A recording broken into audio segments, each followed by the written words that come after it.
I'm Rick Aaliyah.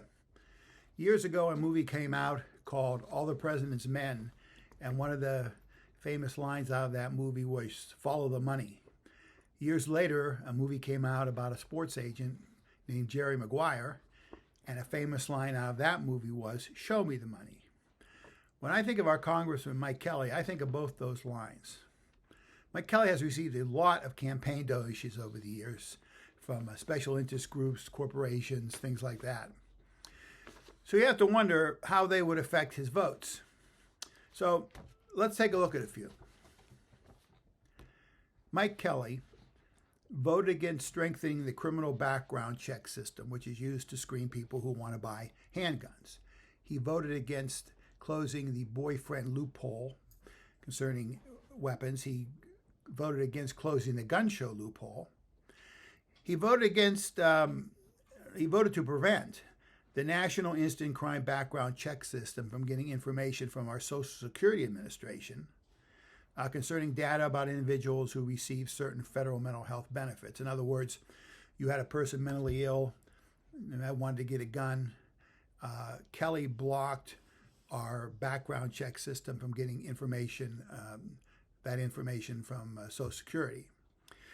Actually, Kelly has voted against every effort to have common sense gun laws.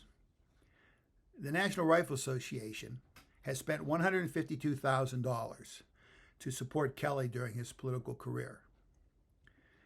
Kelly voted 7 times to get rid of the Affordable Care Act, including its provisions about coverage for people with pre-existing conditions. Kelly has received $1.8 million from the insurance, health professionals, and pharmaceutical health products industry. Kelly voted against capping the cost of insulin at $35. He voted against drug companies having to negotiate certain drugs with our Medicare program. And he voted against capping the out-of-pocket drug costs for seniors on Medicare at $2,000.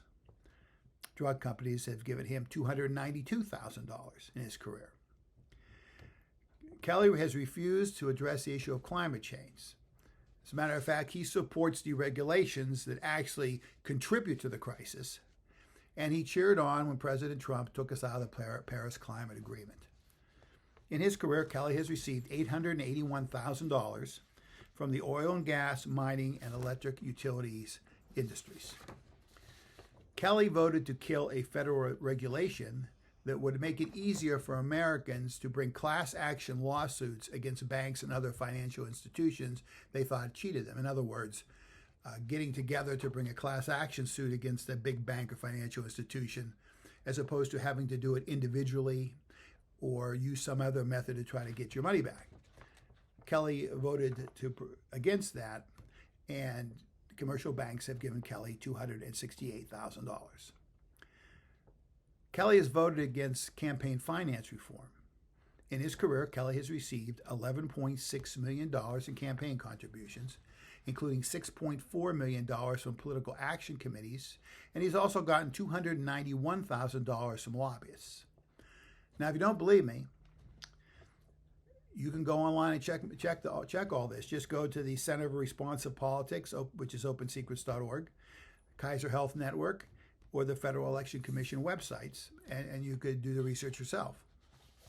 Look, our campaign finance system in this country stinks, and hopefully someday it will be reformed.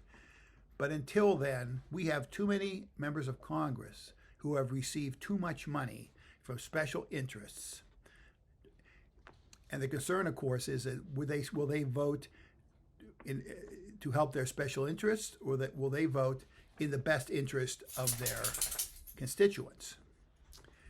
Right now, the only way to get the big money stink out of Pennsylvania's 16th district is to get rid of Kelly and vote his Democratic opponent, Dan Pastore. Dan will bring to office simply that he's not beholden to big money special interests when he goes to make decisions as a congressman. So please vote for Dan Pastore, Pennsylvania's 16th District, for United States Congress. Thank you.